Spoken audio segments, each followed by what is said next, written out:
ಮತ್ತೆ ಆಕ್ಟಿವ್ ಆಗಿದೆ ಬಿಜೆಪಿಯ ರೆಬಲ್ಸ್ ಟೀಮ್. ಮಾಜಿ ಸಚಿವ ಕುಮಾರ ಬಂಗಾರಪ್ಪ ನಿವಾಸದಲ್ಲಿ ಸಭೆ ಮಾಡಿದ್ದಾರೆ. ರಮೇಶ್ ಜಾರಕಿಹೊಳಿ, ಯತ್ನಾಳ್ ಸೇರಿ ಹಲವರು ಭಾಗಿಯಾಗಿದ್ದರು ಈ ಸಭೆಯಲ್ಲಿ. ಉಚ್ಚಾಟನೆ ಬಳಿಕ ರೆಬಲ್ ಜೊತೆ ಮೊದಲ ಬಾರಿ ಪ್ರತ್ಯಕ್ಷರಾಗಿರೋ ಯತ್ನಾಳ್ ಅಂತರ ಕಾಯ್ದುಕೊಂಡಿದ್ರು. ಜಾರಕಿಹೊಳಿ ಮತ್ತು ಕುಮಾರ ಬಂಗಾರಪ್ಪ ಉಚ್ಚಾಟನೆ ಮಾಡಿದ ಮೇಲೆ ಒಟ್ಟಾಗಿ ಸೇರಿರಲಿಲ್ಲ. ಇವರೀಗ ಮತ್ತೆ ಒಂದಾಗಿದ್ದಾರೆ. ಅತೃಪ್ತರು ರೆಬಲ್ಸ್ ಟೀಮ್ನವರು ಸಭೆ ಮಾಡಿದ್ದಾರೆ. ಏನು ಚರ್ಚೆ ಆಗಿರಬಹುದು? ಹಾಗಾದ್ರೆ ರಾಜ್ಯಾಧ್ಯಕ್ಷರ ಬದಲಾವಣೆ ವಿಚಾರವಾಗಿ ಮತ್ತೆ ಮಾತುಕತೆ ಆಗಿರುತ್ತೆ ಮತ್ತು ಯತ್ನಾಳ್ ಅವರನ್ನ ವಾಪಸ್ ಬಿಜೆಪಿಗೆ ಸೇರಿಸಿಕೊಳ್ಳುವಂಥ ಪ್ರಯತ್ನಕ್ಕೇನಾದರೂ ಹೋರಾಟವನ್ನು ಮಾಡಬಹುದಾ? ಈ ರೀತಿ ಮಾತುಕತೆಗಳು ನಡೆದಿರುತ್ತೆ ಸಹಜವಾಗಿ. ಬಿಜೆಪಿಯಿಂದ ಈಗಾಗಲೇ ಉಚ್ಚಾಟನೆ ಆಗಿದ್ದಾರೆ. ಆದಮೇಲೆ ಮೊದಲ ಬಾರಿಗೆ ರೆಬಲ್ಸ್ ಬಣದೊಂದಿಗೆ ಒಂದು ಸಭೆಯನ್ನು ಮಾಡಿದ್ದಾರೆ. ಏನು ಪ್ಲಾನ್ ಮಾಡಿದ್ದಾರೆ?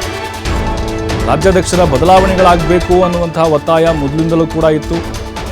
ಹಾಗಾಗಿನೇ ಅದಕ್ಕೆ ಮೊದಲ ತಲೆದಂಡವಾಗಿ ಯತ್ನಾಳ್ ಅವರನ್ನ ಪಕ್ಷದಿಂದ ಹೊರಹಾಕಿದ್ರು. ಈಗ ಮತ್ತೆ ಒಂದಾಗಿದ್ದಾರೆ, ಕೆಲವು ತಂತ್ರಗಳನ್ನು ಹೆಣಿತಾ ಇದ್ದಾರೆ.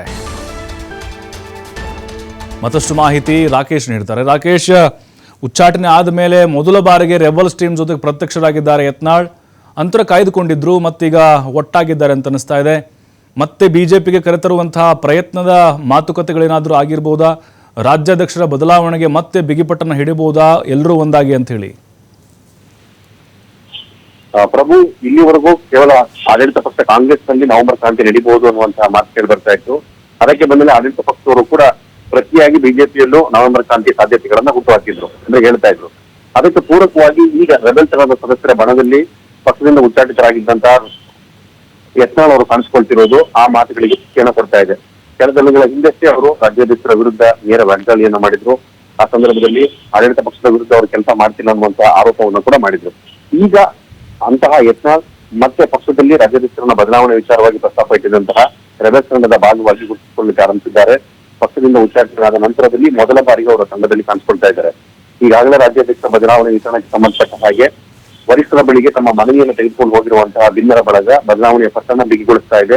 ಈ ಸಂಬಂಧಪಟ್ಟಂತೆ ಬಿಹಾರದ ಚುನಾವಣೆ ಬಳಿಕ ಫಲಿತಾಂಶದ ನಿರೀಕ್ಷೆಯನ್ನ ಮಾಡ್ತಿದ್ದಾರೆ. ಅಂದ್ರೆ ರಾಷ್ಟ್ರೀಯ ನಾಯಕರ ಕಡೆಯಿಂದ ಅದಕ್ಕೊಂದು ಸಕಾರಾತ್ಮಕ ಸ್ಪಂದನೆ ಸಿಗುತ್ತೆ ಅನ್ನುವಂಥದ್ದು. ಆ ಬಳಗಕ್ಕೆ ಈಗ ಯತ್ನಾಳ್ ಅವರು ಸೇರ್ಕೊಂಡಿರೋದ್ರಿಂದಾಗಿ ಮತ್ತೊಮ್ಮೆ ಆ ವಿಚಾರವನ್ನ ಗಂಭೀರವಾಗಿ ಪರಿಗಣಿಸುವಂತೆ ಮನವಿಯನ್ನ ಮಾಡಿಸಬಹುದು. ಈಗಾಗಲೇ ತಾವು ಪಕ್ಷದಿಂದ ಹೊರಗಿಟ್ಟು ಬಿಜೆಪಿಯಲ್ಲಿ ರಾಜ್ಯಾಧ್ಯಕ್ಷರನ್ನ ಬದಲಾಯಿಸಿದ್ರೆ ಹೊಸ ಪಕ್ಷವನ್ನು ಕಟ್ಟೇವೆ ಅನ್ನುವಂತ ಮಾತನ್ನು ಯತ್ನಾಳ್ ಅವರು ಕೂಡ ಹೇಳಿದ್ರು. ಹೀಗೆ ಈ ಎರಡು ಬಣಗಳು, ರಾಜ್ಯಾಧ್ಯಕ್ಷರ ವಿರುದ್ಧ ದಿಕ್ಕಿನಲ್ಲಿ ಸಾಕ್ತಿರುವಂತಹ ಎರಡು ಬಣಗಳು ಈಗ ಒಟ್ಟಾಗಿ ಸೇರ್ಕೊಂಡಿರೋದ್ರಿಂದಾಗಿ ಇಲ್ಲಿ ಹೊಸ ಕ್ರಾಂತಿಯ ಸಾಧ್ಯತೆಯನ್ನು ಹುಟ್ಟುಹಾಕ್ತಾ ಇದೆ. ಒಂದು ಕಡೆ ರಾಜ್ಯಾಧ್ಯಕ್ಷರ ಬದಲಾವಣೆ ಆಗದೇ ಇದ್ದಲ್ಲಿ ಯತ್ನಾಳ್ ಕಟ್ಟುವಂತಹ ಹೊಸ ಪಕ್ಷ ಸ್ಥಾಪನೆ ಆಗ್ಬಹುದಾ? ಒಂದು ವೇಳೆ ಆ ಪಕ್ಷ ಸ್ಥಾಪನೆ ಆದ್ರೆ ಈ ರೆಬೆಲ್ ತಂಡದ ಸದಸ್ಯರುಗಳು ಅಲ್ಲಿಗೆ ಹೋಗಬಹುದಾ? ಹಾಗೆ ಹೋದ ಹಂತದಲ್ಲಿ ಪಕ್ಷದಿಂದ ಒಂದಷ್ಟು ಜನರನ್ನು ತಳಿಬಹುದಾ? ಬಿಜೆಪಿಯ ಪರಿಸ್ಥಿತಿಯನ್ನು ಬಿಗಡಾಯಿಸುವಂತೆ ಮಾಡಬಹುದಾ ಅನ್ನುವಂತಹ ಹಲವು ಪ್ರಶ್ನೆಗಳು ಹುಟ್ಟುಕೊಳ್ತಾ ಇದೆ. ಈ ಎಲ್ಲ ಪ್ರಶ್ನೆಗಳಿಗೂ ಈಗ ಉತ್ತರ ಕಂಡುಕೊಳ್ಳಬೇಕು ಅಂದ್ರೆ ಈ ನಾಯಕರ ನಡೆ ಏನು ಅನ್ನೋದನ್ನ ಕಾದು ನೋಡಬೇಕಾಗುತ್ತೆ.